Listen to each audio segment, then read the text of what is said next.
October 18, 1996. Richmond, Virginia.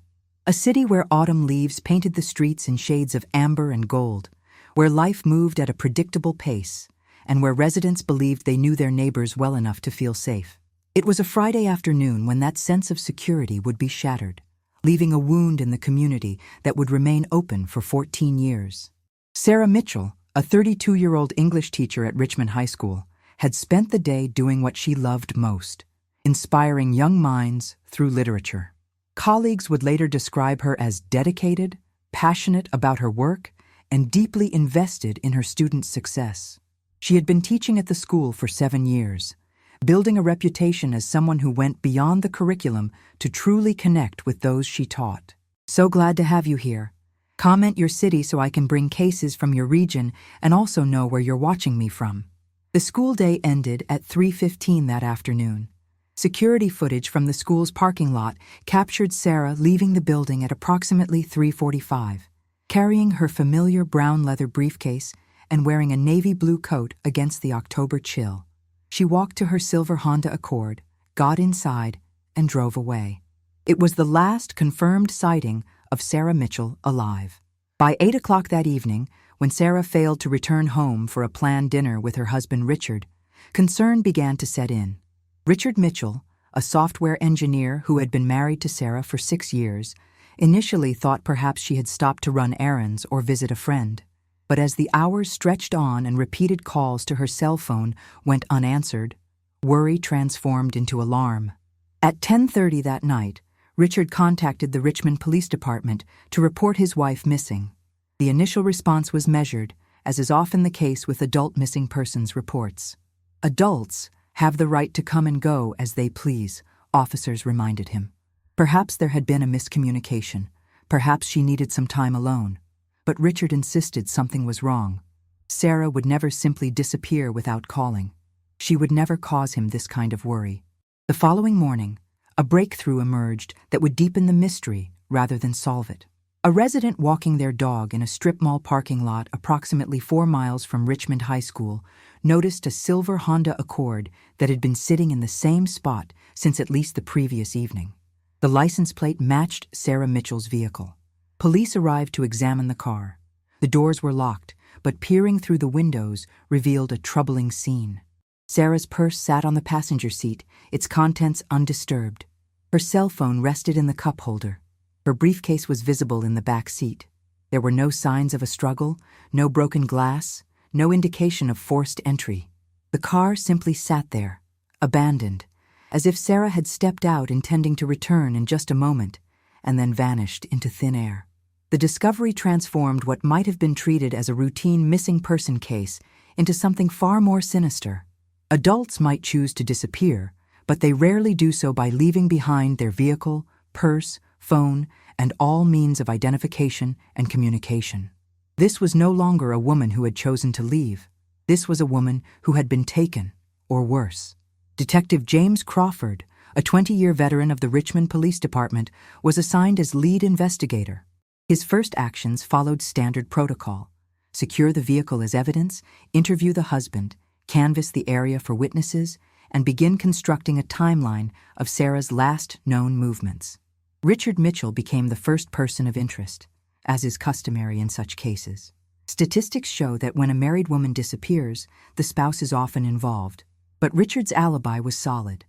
He had been at work all day Friday, with multiple colleagues confirming his presence at the software company where he was employed. Security badge records showed him entering the building at 8 in the morning and leaving at 6 in the evening, a full 2 hours after Sarah's last confirmed sighting. Phone records supported his account. There was no evidence of marital problems, no history of domestic violence, no suspicious financial transactions. The investigation expanded to Sarah's workplace. Interviews with faculty and staff at Richmond High School painted a consistent picture of a well-liked professional woman who showed no signs of distress or fear in the days leading up to her disappearance. She had been excited about an upcoming field trip to a local theater production. She had been planning lessons for the following week. Nothing suggested she was contemplating leaving or that she feared for her safety. Students were also interviewed. a process conducted carefully given their age and the sensitive nature of the investigation. Most had nothing unusual to report. Sarah Mitchell was a good teacher. She was fair. She made literature interesting. She stayed after school to help students who were struggling. No one reported seeing anything suspicious on the day of her disappearance. But there was one student whose name appeared in multiple interview notes, though at the time it seemed insignificant. Christopher Hayes, a 17-year-old senior, had been one of Sarah's students for 2 years running. Multiple classmates mentioned that Christopher often stayed after class to talk with Mrs. Mitchell. He frequently volunteered to help her carry supplies or set up for presentations.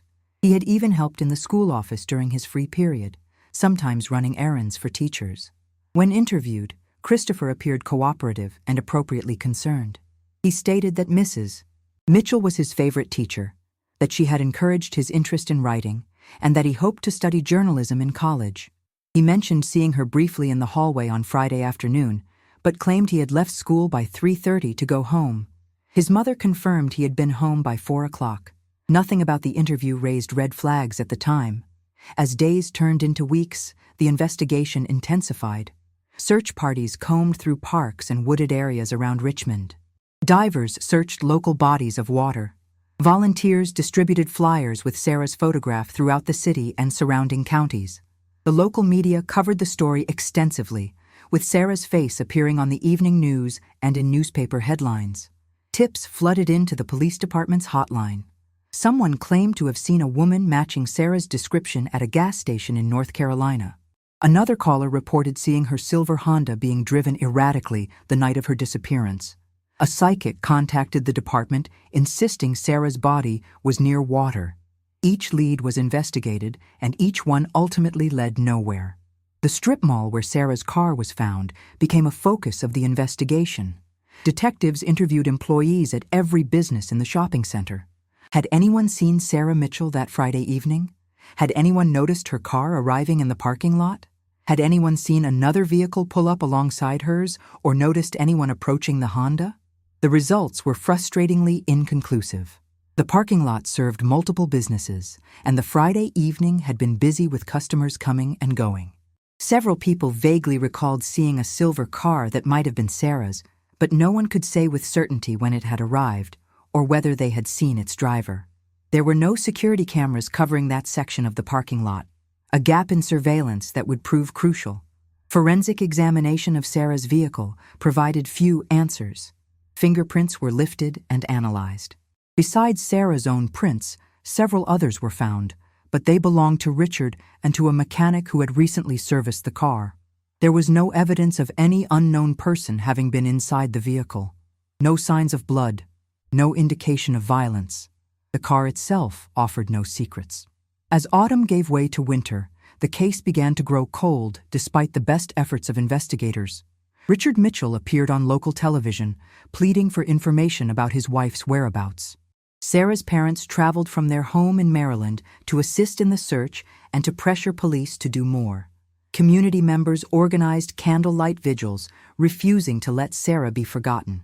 But with no body, no witnesses, and no clear evidence of what had happened to her, the investigation reached an impasse. Detective Crawford continued working the case, but resources gradually shifted to newer investigations. Tips became less frequent. Media coverage dwindled. Life in Richmond slowly returned to normal for everyone except those who had known and loved Sarah Mitchell. The file on her disappearance remained officially open, moved to a cabinet reserved for unsolved cases. Each year on the anniversary of her disappearance, local news would run a brief story asking if anyone had information about what had happened to Sarah Mitchell. And each year, the silence remained unbroken. What no one knew in those years of searching and waiting was that the answer to Sarah Mitchell's disappearance had been hiding in plain sight all along, carefully preserved behind a locked door, waiting for the day when it would finally be discovered. That day would come, but it would take 14 years and a seemingly unrelated crime to finally unlock the terrible truth. By 2010, the case of Sarah Mitchell had become a footnote in Richmond's collective memory. The intense media coverage and community mobilization that had characterized the first months after her disappearance had faded into an occasional mention in articles about unsolved cases. For most residents, Sarah's name might trigger a vague recollection, a distant memory of a tragedy that had touched their city years ago, but no longer felt immediate or urgent. For Richard Mitchell, however, time had not dulled the pain or provided answers. Now 48 years old, he still lived in the same house he had shared with Sarah, unable to bring himself to move forward when he remained suspended in uncertainty. He had never filed for divorce, never declared Sarah legally dead, never removed her belongings from their home. Her clothes still hung in the closet. Her books remained on the shelves. Photographs of their life together lined the walls, frozen moments of happiness from before October 18, 1996. Richard had become an advocate for families of missing persons, channeling his grief into purpose. He organized an annual memorial walk each October to raise awareness about unsolved cases. He spoke at community events about the unique trauma of not knowing what had happened to a loved one, of living in perpetual limbo between hope and despair. Some found his dedication admirable. Others whispered that it was unhealthy, that he needed to accept reality and move on. But Richard refused to give up. Somewhere, he believed, someone knew what had happened to Sarah. Somewhere there were answers waiting to be found. Sarah's parents, Michael and Patricia Thompson, had aged visibly in the years since their daughter's disappearance. The uncertainty had taken a physical toll, contributing to health problems and a weariness that went beyond normal aging. They had exhausted their savings hiring private investigators, consulting with psychics, and following leads that police deemed unworthy of official pursuit. None of it had produced results. They called Detective Crawford twice a year, on Sarah's birthday and on the anniversary of her disappearance, asking if there had been any developments. The answer was always the same: no new leads, but the case remained open. At Richmond High School, Sarah Mitchell had become something of a legend. New teachers heard stories about the dedicated English instructor who had vanished without a trace. A plaque in the school library honored her memory and her commitment to education. Students who had never known her were aware of her story, a cautionary tale that reminded them their seemingly safe suburban community held dark secrets. Among those former students who remembered Sarah Mitchell personally, Christopher Hayes maintained the most visible connection to her memory. Now 28 years old, Christopher had indeed pursued a career in journalism, as he had mentioned during that long-ago police interview. He worked as a freelance writer, contributing articles to local publications and maintaining a blog about unsolved mysteries in Virginia. He had written several pieces about Sarah's case over the years, each one expressing his continued hope that the truth would emerge and lamenting the injustice of her unsolved disappearance. Christopher lived alone in a modest two-story house on the outskirts of Richmond, a property that had belonged to his grandparents before their deaths. He kept to himself mostly, with neighbors describing him as quiet and polite, but somewhat reclusive. He worked from home, emerging mainly to run errands or occasionally visit the local library. Those who knew him casually found him intelligent and articulate, if a bit intense when discussing his work on unsolved cases. At the Richmond Police Department, the Mitchell case file had been transferred multiple times as detectives retired or moved to different divisions. By 2010, it sat in a storage room alongside dozens of other cold cases, periodically reviewed but generating no new investigative activity. The physical evidence collected in 1996 remained preserved according to protocol, but with no new leads to pursue, it simply waited in evidence storage. That changed in early 2010 when the Richmond Police Department received a grant to establish a dedicated cold case unit. The initiative was part of a broader effort to apply modern forensic techniques and fresh investigative approaches to unsolved crimes. Detective Amanda Peterson, a 34-year-old investigator with a reputation for thoroughness and an intuitive approach to casework, was selected to lead the unit. Peterson began her work systematically, reviewing the department's unsolved homicides and missing person cases from the past 20 years. The Sarah Mitchell case immediately caught her attention. Here was a woman who had simply vanished, leaving behind her car and all her personal belongings, with no evidence of where she had gone or what had happened to her. The case file was thorough, documenting an exhaustive initial investigation, but Peterson noticed gaps and questions that nagged at her investigative instincts. One element that troubled Peterson was the location where Sarah's car had been found. The strip mall parking lot was not on any logical route between Richmond High School and the Mitchell home. Why would Sarah have gone there? Had she stopped to shop at one of the businesses? Interviews from 1996 had determined that Sarah was not a regular customer at any of the stores in that particular shopping center. So what had drawn her there? Peterson also questioned the conclusion that the car had been abandoned. The keys had never been found. Sarah's purse had been inside the locked vehicle, suggesting she had intended to return to it. Had Sarah locked her car and then been abducted from the parking lot? If so, why had no one witnessed it? The parking lot had been fairly busy that Friday evening. How could someone grab a woman in a public place without anyone noticing? Another thread that caught Peterson's attention was the timeline. Sarah had left the school at 3:45. Her car had been discovered Saturday morning, but no one had noted exactly when it had appeared in that parking lot. The vehicle could have been there for only an hour, or it could have been there all night. That window of uncertainty troubled Peterson. It suggested that whatever had happened to Sarah might not have occurred immediately after she left school. Peterson decided to re-interview people who had been close to the case, starting with Richard Mitchell. When she called to arrange a meeting, his voice cracked with emotion. After so many years of silence, the fact that someone was actively working on Sarah's case again felt like a lifeline. He welcomed Peterson to his home, where she spent 3 hours going through every detail he could remember about Sarah's final days, their relationship, and the investigation that had followed her disappearance. Richard provided Peterson with photographs of Sarah, personal correspondence that might shed light on her state of mind, and names of friends and colleagues who had not been thoroughly interviewed in 1996. He also shared his frustration with certain aspects of the original investigation, including his belief that some potential leads had not been pursued aggressively enough. One name that came up repeatedly in Peterson's review was Christopher Hayes. While the original investigation had noted his admiration for Sarah Mitchell, Peterson felt that the connection warranted deeper examination. She pulled Christopher's interview transcripts from 1996 and studied them carefully. On the surface, there was nothing overtly suspicious. He had been a student who appreciated his teacher. He had left school before Sarah's last confirmed sighting.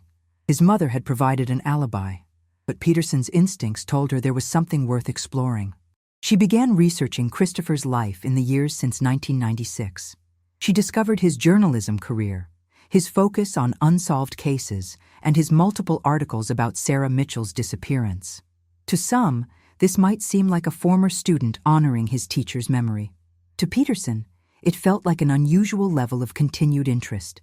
Peterson also noticed something in the original file that had been mentioned but not fully investigated. Christopher Hayes had volunteered in the Richmond High School office during his senior year. This would have given him access to teacher schedules, personal information, and potentially even home addresses. The significance of this access had not been fully appreciated in 1996, but Peterson flagged it as worth exploring further. In May of 2010, Peterson's methodical review of the Mitchell case was interrupted by an unexpected development that would finally crack the investigation wide open. Christopher Hayes was arrested by Richmond police, but not for anything related to Sarah Mitchell. He had been caught breaking into a neighbor's home while they were away on vacation. The arrest itself was almost comically mundane. A neighbor had noticed Christopher entering the property and called police. Officers arrived to find him still inside the house, going through personal belongings. He had no clear explanation for his presence there, and no permission to be on the property. He was charged with breaking and entering and taken into custody. What elevated this routine burglary arrest into something far more significant was standard police procedure. When someone is arrested for breaking into one property, investigators must consider whether they may have committed similar crimes elsewhere. This meant obtaining a warrant to search Christopher Hayes' residence to look for stolen property or evidence of other burglaries. The search warrant was executed on May 23, 2010. Officers arrived at Christopher's house with authorization to look for stolen items or evidence connecting him to other break-ins in the area. They began their search in the main living areas, finding nothing particularly noteworthy.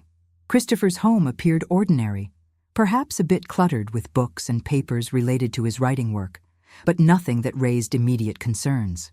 The search moved to the second floor, where officers examined Christopher's bedroom and a spare room he used as an office. Again, nothing remarkable emerged. But the house had a basement, and it was there that the search would uncover something that would finally answer the question that had haunted Richmond for 14 years. What happened to Sarah Mitchell?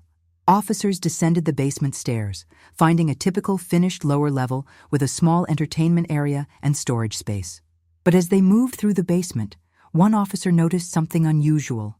A section of wall appeared newer than the surrounding structure. Upon closer examination, they realized it was a door that had been painted to blend with the wall, with no visible handle or obvious means of opening it. This concealed door immediately raised suspicions.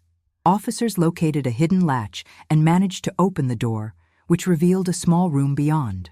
What they found inside that locked room would shock even veteran investigators who thought they had seen everything. But the full horror of the discovery and its implications would unfold slowly, as each piece of evidence revealed more about what had really happened on October 18, 1996, and what had been hiding in plain sight for 14 years. May 23, 2010. The discovery in Christopher Hayes' basement would become one of the most significant breaks in Richmond's criminal history. When officers opened that concealed door, they found themselves staring into a room that resembled a shrine, a disturbing monument to an obsession that had lasted 14 years. The walls were covered with photographs of Sarah Mitchell, images that appeared to have been taken at school, during class, in hallways, and in the parking lot. Some photos looked professional, clipped from yearbooks or school publications. Others appeared to be candid shots taken without the subject's knowledge. The sheer number of images was overwhelming, creating a wallpaper of Sarah's face that covered nearly every surface. But the photographs were only the beginning. Newspaper clippings documenting Sarah's disappearance were carefully arranged on one wall, creating a timeline of the investigation. Articles from October 1996 through recent years were displayed in chronological order, each one preserved behind plastic sheeting as if they were precious artifacts. Headlines screamed the questions that had haunted Richmond. Local teacher vanishes without trace. Search continues for missing educator. Family seeks answers in cold case. On a desk in the corner sat several notebooks filled with handwritten entries. Officers would later discover these were journals kept by Christopher, documenting his thoughts and feelings about Sarah Mitchell over the years. The entries began during his time as her student and continued right up to the present day, creating a disturbing chronicle of an obsession that had never faded. But what truly elevated this discovery from troubling to potentially criminal were the personal items scattered throughout the room. Sarah Mitchell's wallet sat on a shelf, her driver's license still visible inside. A set of keys that Richard Mitchell would later identify as belonging to his wife lay in a small dish. Jewelry that had been catalogued as missing with Sarah was arranged carefully in a display case. A scarf that appeared in several of Sarah's school photographs hung from a hook on the wall. Each item represented evidence that had disappeared with Sarah 14 years earlier. Each piece told investigators that Christopher Hayes had not simply been an admiring student. He had been involved in Sarah's disappearance in ways that were only beginning to become clear. Officers immediately secured the room as a crime scene and contacted Detective Amanda Peterson. When she arrived and saw the hidden room's contents, her years of investigative experience told her this was the breakthrough the case had desperately needed. This was not the collection of someone who simply remembered a favorite teacher. This was the preserved evidence of a crime. Peterson ordered a complete forensic examination of the room and all its contents. Photographers documented every inch of the space. Evidence technicians carefully catalogued each item, noting its position and condition. The journals were seized and would be examined for any information about what had happened to Sarah Mitchell. Christopher Hayes was taken into custody and informed that he was now being investigated in connection with the disappearance of Sarah Mitchell. His routine breaking and entering charge had suddenly become the least of his legal problems. The walls he had constructed to hide his secret had literally been broken down, exposing everything he had worked to conceal for so many years. As word of the discovery spread through the Richmond Police Department, officers who had worked the original investigation were notified. Detective James Crawford, now retired, was contacted about the break in the case he had never been able to solve. Richard Mitchell received a phone call from Peterson, informing him that there had been a significant development and asking him to come to the station. The forensic examination of the items found in the hidden room would take time, but preliminary analysis confirmed what investigators already suspected. The wallet, keys, and jewelry all bore identification markers that matched items reported missing with Sarah Mitchell. DNA testing would later confirm that biological material found on some items matched Sarah's genetic profile, which had been established through samples provided by her family years earlier. But amid all the evidence that Christopher had taken from Sarah, one thing was notably absent: any indication of what had actually happened to her. The room contained trophies from his crime, but it did not contain Sarah herself. The question that had haunted investigators for 14 years remained unanswered. Where was Sarah Mitchell? Peterson knew that the discovery in Christopher's basement gave them leverage, but not closure. They had evidence of his obsession and proof that he had possessed Sarah's belongings. But without a body or a confession, building a case that could definitively prove what had happened to Sarah would be challenging. The legal system would require more than disturbing evidence of obsession. It would require proof of what Christopher had done. The journals found in the room became a critical focus of the investigation. Over the following days, investigators pored through hundreds of pages of Christopher's writings, searching for any admission or detail that might reveal Sarah's fate. The entries painted a picture of a troubled young man whose admiration for his teacher had twisted into something dark and consuming. Early entries from 1996 describe Sarah Mitchell in glowing terms, praising her teaching style and noting how she made him feel understood and valued. But as the entries progressed, the tone shifted. Christopher wrote about wanting more than a teacher-student relationship, about fantasizing that Sarah would recognize his special qualities and develop feelings for him.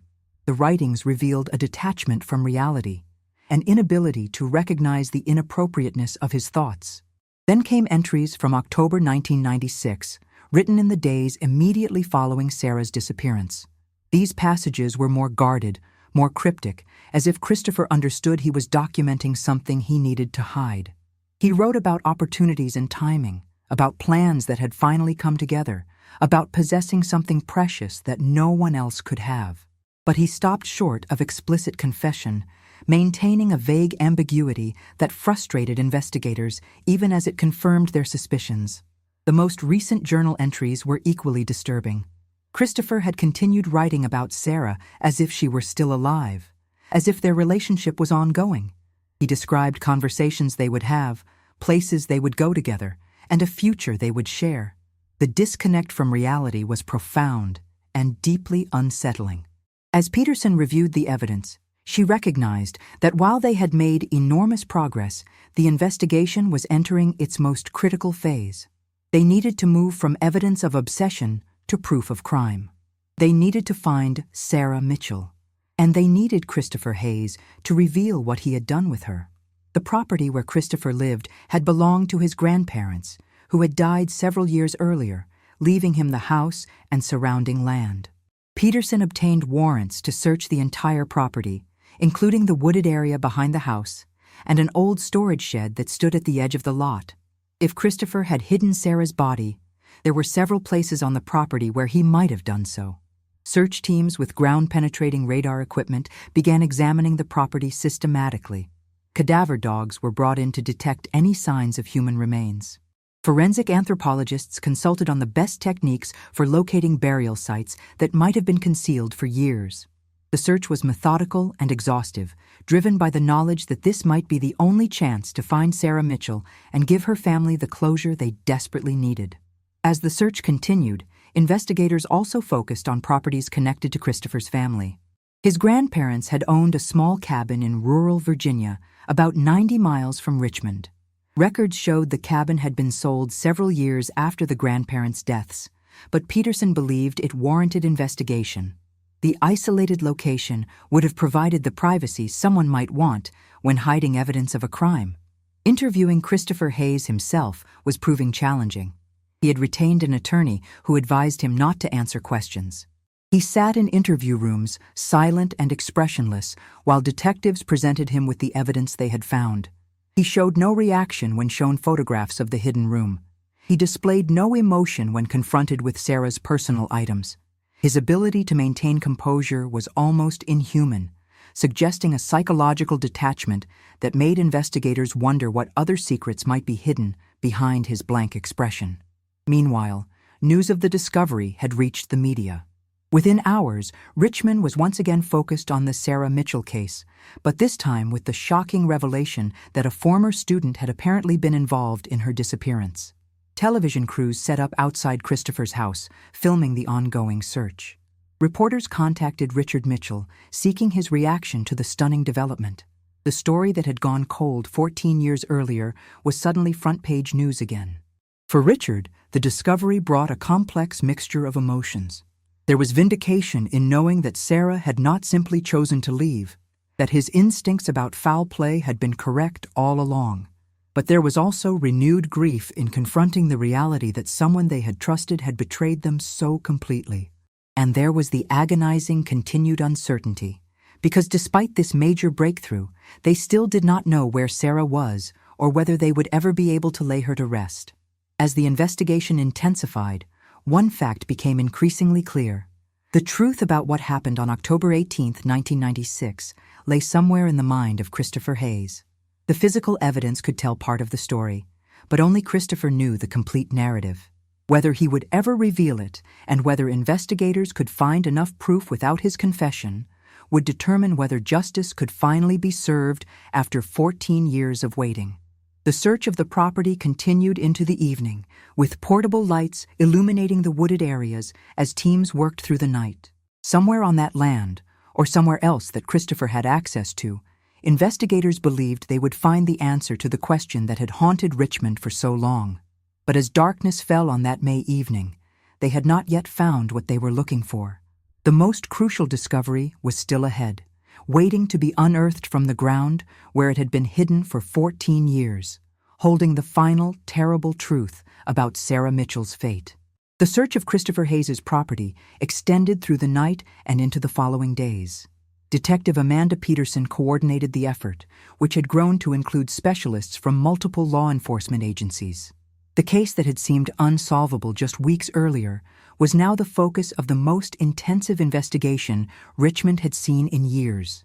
On the third day of searching, May 26, 2010, a cadaver dog gave a strong indication in a wooded area approximately 200 yards behind Christopher's house. The location was dense with overgrown vegetation and trees, a spot that would have been even more secluded 14 years earlier. Forensic teams immediately began the painstaking process of excavation, working carefully to preserve any evidence that might be present. What they discovered confirmed what investigators had feared and what Sarah Mitchell's family had tried not to imagine for 14 years. Human remains were recovered from a shallow grave, carefully concealed but ultimately unable to escape detection by modern forensic techniques.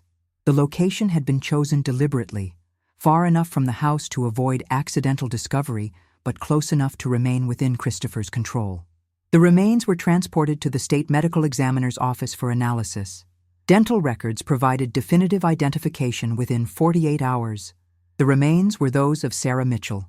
After 14 years of uncertainty, her family finally had an answer to where she was, even as the full horror of what had happened to her began to come into focus. The discovery transformed the investigation into a homicide case. Christopher Hayes was formally charged with murder, bringing an end to his silence on one level even as he maintained his refusal to cooperate with investigators. His attorney entered a not guilty plea, setting in motion the legal proceedings that would eventually bring the case to trial. Peterson and her team worked to reconstruct the events of October 18, 1996, using the physical evidence, Christopher's journals, and forensic analysis to piece together what had happened. The picture that emerged was one of careful planning and cold calculation, masked by years of seemingly normal behavior. Christopher's journals revealed that he had been planning to create an opportunity to be alone with Sarah Mitchell for weeks before her disappearance.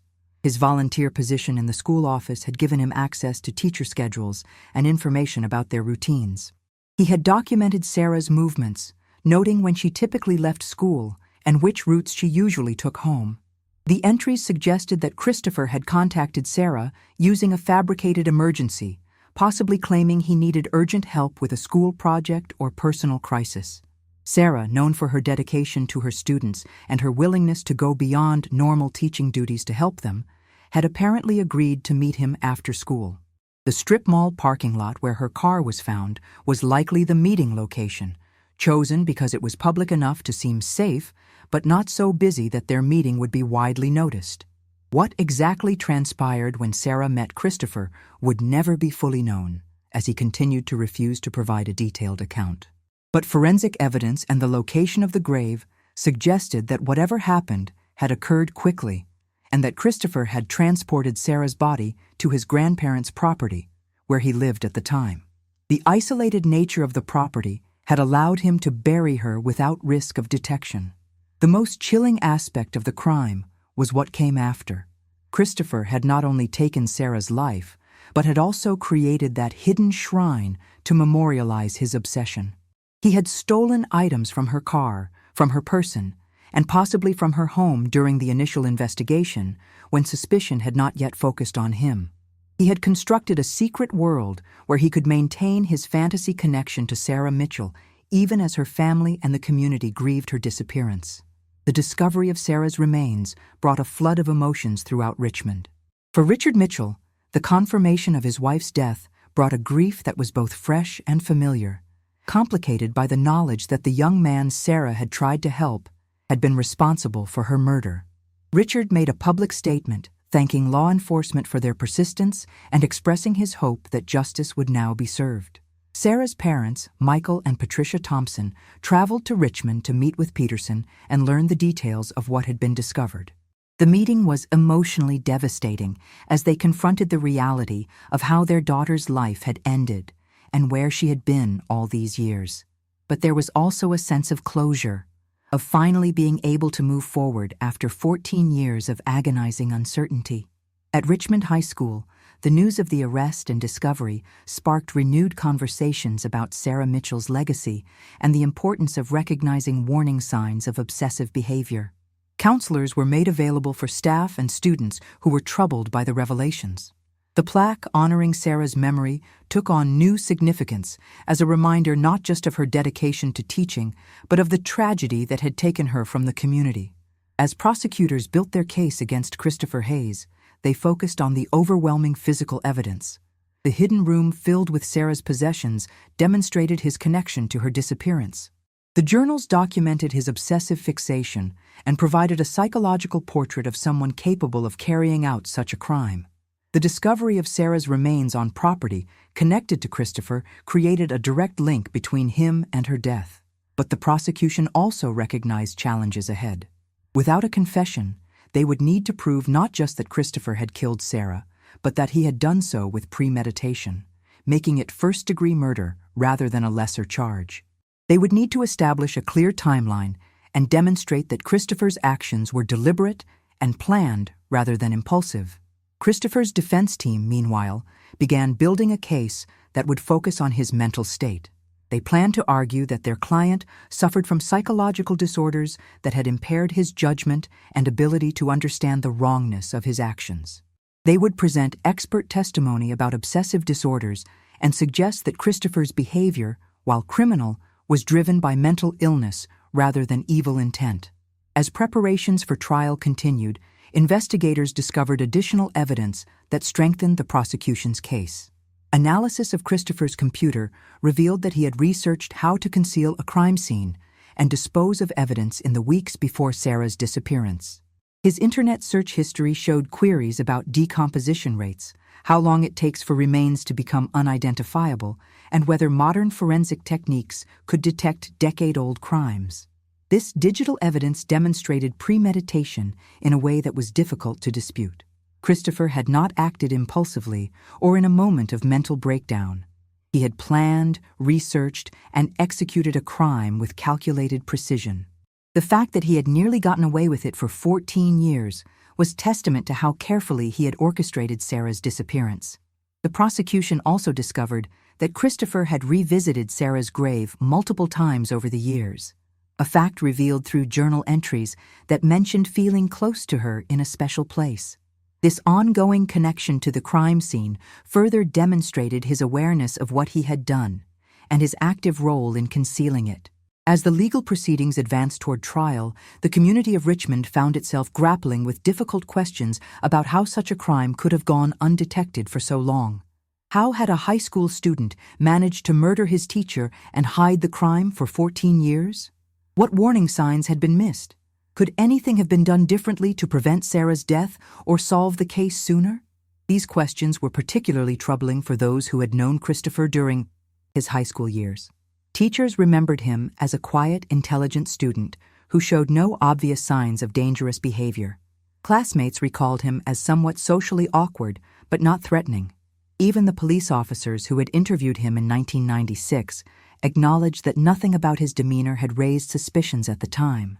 The reality was that Christopher Hayes had been skilled at maintaining a facade of normalcy while harboring a dark obsession. He had functioned in society, pursued a career, and interacted with others without revealing the secret he carried. This ability to compartmentalize his crime and present a normal exterior made him particularly dangerous, and made the crime particularly difficult to solve without the chance discovery that had occurred during the burglary investigation. As the trial date approached, both sides prepared to present their cases to a jury that would ultimately decide Christopher Hayes' fate. The evidence against him was substantial, but the defense's strategy of focusing on mental illness created uncertainty about what verdict the jury might reach. Would they see Christopher as a cold-blooded killer who had carefully planned and executed a murder, or as a troubled individual whose mental illness had driven him to commit an act he couldn't fully control? For Richard Mitchell and Sarah's family, the trial represented their chance to finally see justice served after 14 years of waiting. But it also meant reliving the trauma of Sarah's disappearance and confronting the details of her death in a public forum.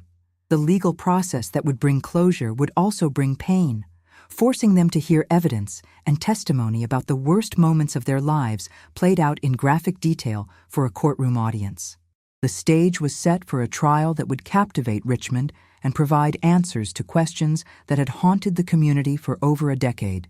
But before the jury could deliver their verdict, they would need to hear the full story of what had happened on October 18, 1996, and decide whether Christopher Hayes deserved to spend the rest of his life in prison for taking the life of Sarah Mitchell. July 2010. The weight of evidence against Christopher Hayes had become insurmountable. As his legal team reviewed the prosecution's case in preparation for trial, they faced a stark reality. The hidden room, the journals, the personal items belonging to Sarah Mitchell, the internet search history, and most damning of all, the discovery of her remains on property connected to Christopher. Each piece of evidence built upon the others, creating a narrative that would be nearly impossible to refute in court. Defense attorneys held multiple meetings with their client, presenting him with the strength of the case against him and discussing potential strategies. The options were limited. They could proceed to trial and hope that their arguments about mental illness might result in a lesser conviction, or they could consider the possibility of a plea agreement that might spare Christopher the death penalty or life without parole. During one of these consultations, after weeks of maintaining his silence, Christopher Hayes began to speak. What emerged was not a full confession, but rather a series of admissions that slowly pieced together the events of October 18, 1996. His attorneys immediately recognized that this information could be used to negotiate a plea deal, potentially avoiding a lengthy trial and giving Sarah Mitchell's family some measure of closure through hearing what had actually happened. Prosecutors were contacted about the possibility of Christopher providing a detailed account of the crime in exchange for certain considerations regarding his sentence. After consultation with Richard Mitchell and Sarah's family, who were exhausted by the years of uncertainty and dreading the trauma of a public trial, an agreement was reached. Christopher would provide a complete statement about what had happened to Sarah, and in return, the death penalty would be taken off the table. The statement Christopher provided painted a disturbing picture of calculated planning masked by teenage awkwardness. He described how his admiration for Sarah Mitchell had evolved into an obsession during his junior year of high school. He had convinced himself that she possessed special feelings for him, that her kindness and attention meant something more than normal teacher-student interaction. Christopher detailed how he had used his position as an office volunteer to learn Sarah's schedule and movements. He had noted when she typically left school, which route she usually drove home, and when she might be most vulnerable to an approach. He had planned for weeks, waiting for the right opportunity to create a situation where he could be alone with her. On that October afternoon, Christopher had called Sarah from a payphone near the strip mall, claiming to be in crisis and needing urgent help. He had implied that he was considering harming himself and needed someone to talk to immediately. Sarah, true to her caring nature, had agreed to meet him in the parking lot of the shopping center, a location Christopher had suggested because it was public enough to seem safe, but not so busy that their conversation would be overheard. When Sarah arrived and parked her car, Christopher had been waiting. He approached her vehicle, and Sarah had agreed to talk with him. But what Christopher wanted was not conversation. He wanted Sarah to understand his feelings, to reciprocate his obsession, to see him as something other than a student. When it became clear that Sarah was concerned rather than interested, that she viewed his declarations as troubling rather than flattering, something inside Christopher had snapped. The details of what happened next were provided in clinical terms that somehow made them more disturbing. Christopher described acting on impulse and opportunity, making choices that would end Sarah's life and forever alter his own. He admitted to using his knowledge of his grandparents' isolated property to transport Sarah's body there, working through the night to dig a grave in the wooded area behind the house. What followed was perhaps even more chilling than the crime itself. Christopher described returning to the parking lot to collect Sarah's car, driving it back to leave it where it would be found, and taking her personal belongings as keepsakes.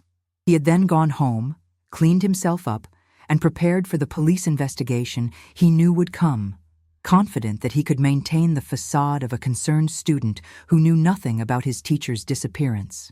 The statement revealed the construction of the hidden room had occurred years after the crime, when Christopher had inherited his grandparents' house and gained the freedom to create a private space where he could maintain his connection to Sarah. He had preserved her belongings carefully, added photographs and news clippings, and created journals that documented his ongoing fantasy relationship with her. Christopher's admission provided answers to questions that had haunted the investigation for 14 years. It explained how Sarah had ended up in that parking lot, why she had left her car, and what had motivated someone to target her. It confirmed that Richard Mitchell had been right to insist something terrible had happened, that Sarah would never have voluntarily disappeared. But the statement also raised disturbing questions about Christopher's mental state and capacity for deception. He had been 17 years old when he committed murder, yet had shown remarkable composure during police interviews and had successfully concealed his crime for over a decade. He had functioned in society, pursued a career, and maintained relationships while carrying the secret of what he had done. Mental health experts brought in to evaluate Christopher provided conflicting assessments. Some argued that his obsessive behavior and distorted thinking indicated serious psychological disorders that had impaired his judgment. Others contended that his careful planning and successful concealment of the crime demonstrated clear awareness of right and wrong, suggesting he was legally responsible for his actions regardless of any underlying mental health issues. The plea agreement negotiations centered on these competing interpretations. The defense argued for a sentence that acknowledged Christopher's mental illness and provided some possibility of eventual release. The prosecution pushed for the harshest possible sentence short of death, arguing that the premeditation and years of concealment demonstrated a level of calculation that warranted life imprisonment without parole. Ultimately, a plea deal was reached that reflected the complexity of the case and the desires of Sarah's family for closure. Christopher Hayes would plead guilty to first-degree murder and receive a sentence of life imprisonment without the possibility of parole. He would be formally sentenced in a hearing where victim impact statements could be presented, giving Sarah's loved ones an opportunity to address the court and the man who had taken her from them. The announcement of the plea deal generated mixed reactions in Richmond. Some felt justice had been served by ensuring Christopher would spend the rest of his life in prison. Others believed that accepting a plea rather than pursuing the death penalty was too lenient given the calculated nature of the crime. For Sarah's family, the agreement represented the best path forward, sparing them the trauma of a trial while ensuring Christopher would never be free again. As the date for the sentencing hearing approached, Richard Mitchell prepared a victim impact statement that would convey the 14 years of pain, uncertainty, and grief that Christopher's actions had caused. Sarah's parents drafted their own statements, reflecting on the daughter they had lost and the grandchildren they would never have. Former colleagues from Richmond High School requested permission to speak about the impact Sarah's death had on the educational community and the students she would never teach. The hidden room in Christopher's basement was dismantled by investigators, with Sarah's belongings returned to her family and the disturbing shrine photographed extensively for the court record. The house itself became a point of discussion in the neighborhood, with some arguing it should be torn down as a site of tragedy, while others believed that would give Christopher's crime more power than it deserved. Sarah Mitchell's remains were released to her family for burial. After 14 years of not knowing where she was, they could finally lay her to rest in a proper cemetery with a headstone that marked her life and legacy. The funeral drew hundreds of attendees, including former students whose lives Sarah had touched, colleagues who had worked alongside her, and community members who had never forgotten her disappearance. Detective Amanda Peterson attended the funeral, representing the law enforcement community that had worked for so long to solve Sarah's case. She reflected on how a routine burglary investigation had led to the breakthrough that had eluded detectives for over a decade, and how persistence in cold case investigation had ultimately brought justice for Sarah and her family. As the sentencing hearing drew near, all parties prepared for the final chapter in the legal proceedings. Christopher Hayes would stand before a judge and formally admit his guilt, and Sarah Mitchell's family would have their opportunity to confront the person responsible for so much pain and loss.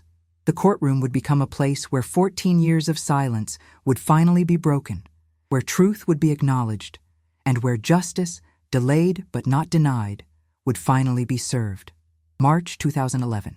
The Richmond County Courthouse stood solid and imposing against a gray winter sky as people gathered for the sentencing hearing of Christopher Hayes.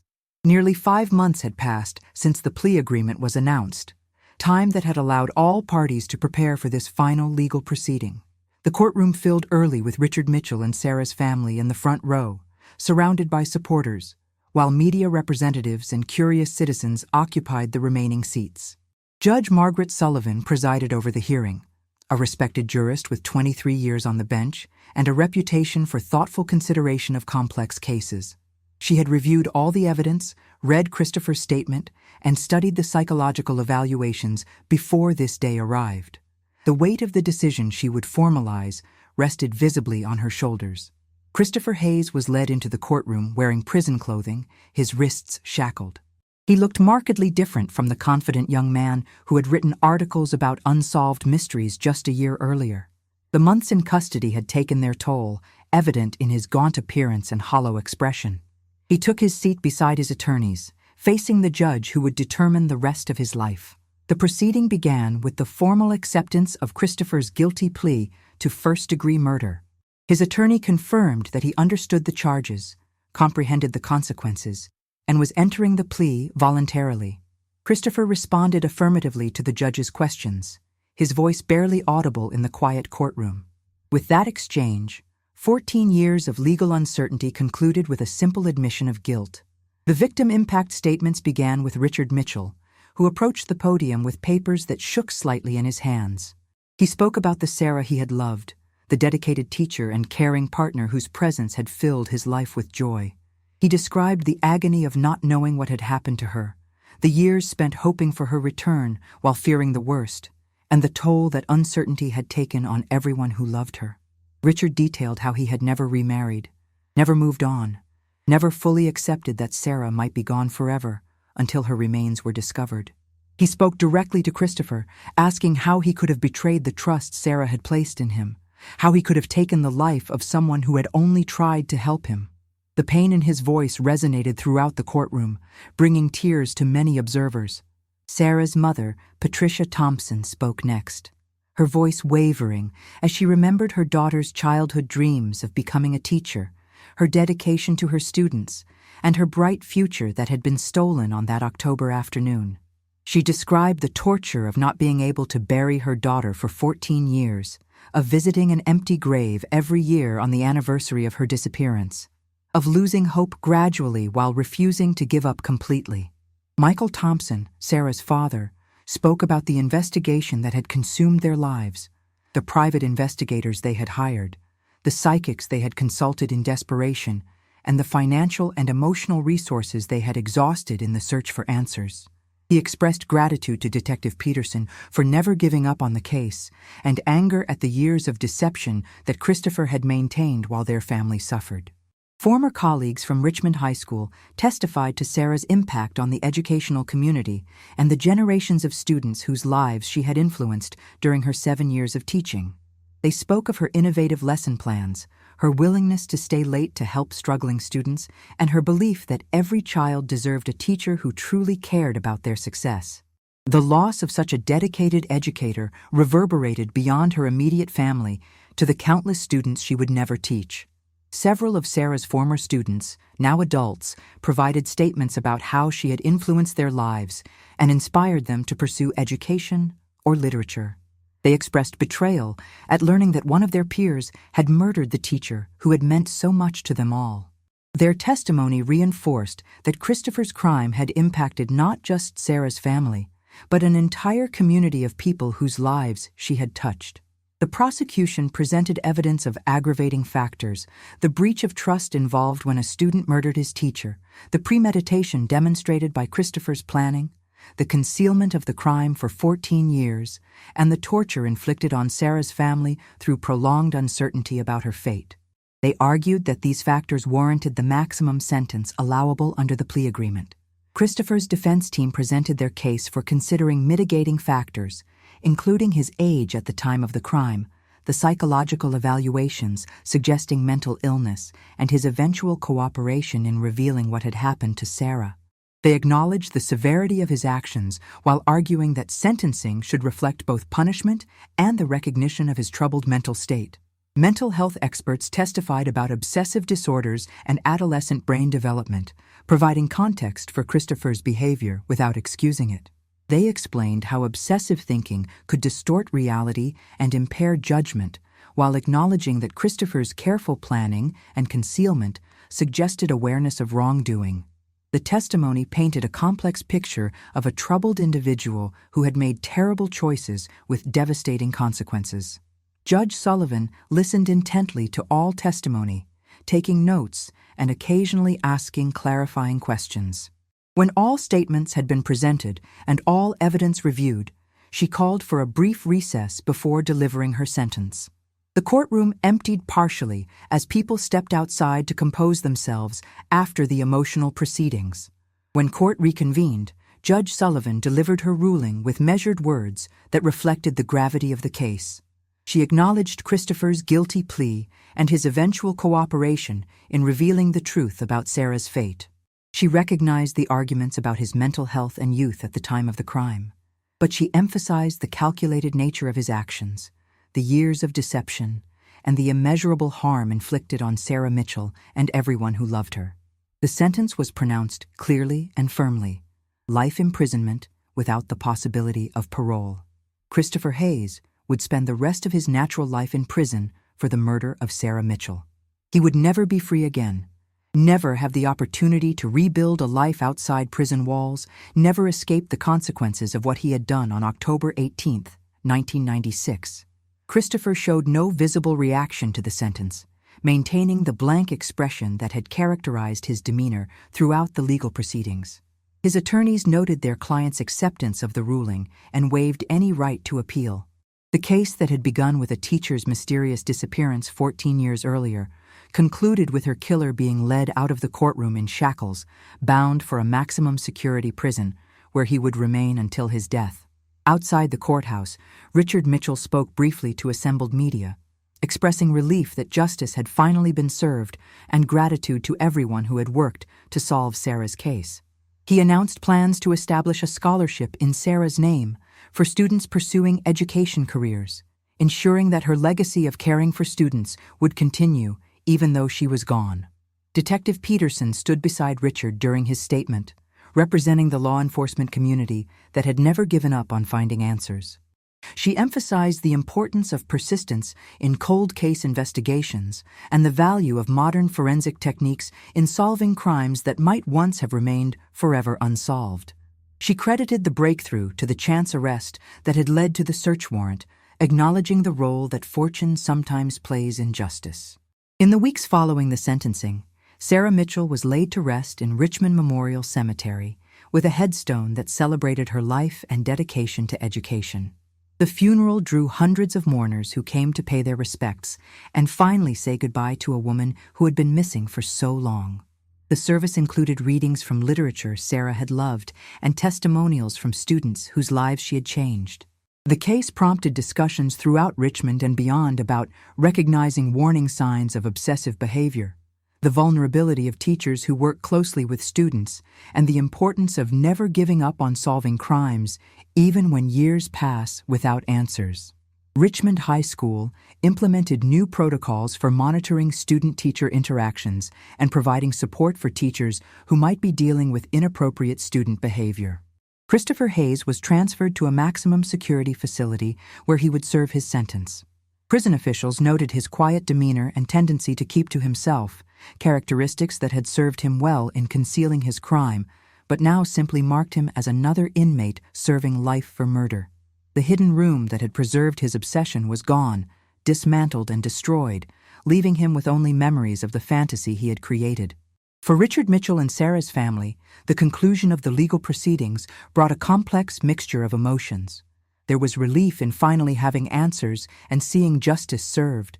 There was grief in confronting the confirmed reality of Sarah's death after years of uncertain hope. There was anger at the time stolen by Christopher's deception and the years they could never recover.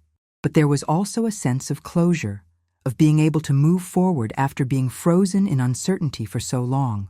The story of Sarah Mitchell's disappearance and the eventual discovery of the truth became a cautionary tale about obsession, deception, and the importance of persistence in seeking justice. It reminded communities that evil can hide behind ordinary faces, that crimes can remain concealed for years, and that the truth can emerge even when hope seems lost. Most importantly, it demonstrated that some cases, no matter how cold they become, deserve continued attention and effort until answers are found and justice is served. 14 years after Sarah Mitchell vanished from a parking lot on an October afternoon, her killer sat in a prison cell where he would remain for the rest of his life. The case was closed, the investigation complete, and justice, though delayed, had finally been delivered. Sarah's legacy lived on through the scholarship in her name, the students she had taught, and the memory of a dedicated teacher whose life was cut short but whose impact would never be forgotten.